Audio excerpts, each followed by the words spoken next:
Hamas releases 2 U.S. hostages for humanitarian reasons in response to Qatari efforts. Spokesperson. This post received a score of 10,000, with an upvote ratio of 94%. Here are the top comments in response to this article. Also expect another major sporting event in Qatar. Winter Olympics in Qatar coming up soon. Oh, great. Now the migrant workers are gonna freeze to death. I know this was a joke, but I got curious and looked, and apparently the record low temperature in Qatar is only 3.8 Celsius, approximately 39 F. Deserts have very cold nights. No way of retaining the heat except for the sand. I meant that actually seems quite warm. You are correct, and I have lived in an American desert where it gets up to 125 F during the day sometimes, but I also saw down into the low 20s F on several nights in the winter. I'm kinda surprised Qatar has never got that cold. You need to move where the food is. Send them U-Hauls. Nothing grows here. Nothing's gonna grow here. Nice job. Now for the other 200.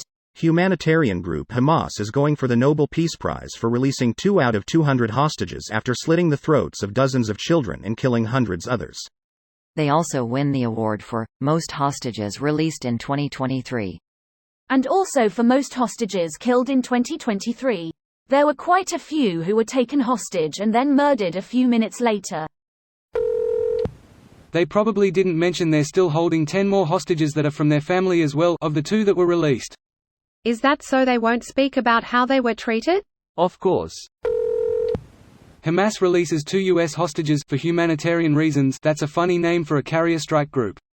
We should name a carrier USS Humanitarian Reasons. Or maybe USS Humanitarian Aid. The US is sending humanitarian aid to the newest hotspot in the Middle East. No joke, the US is actually the largest provider of global humanitarian aid.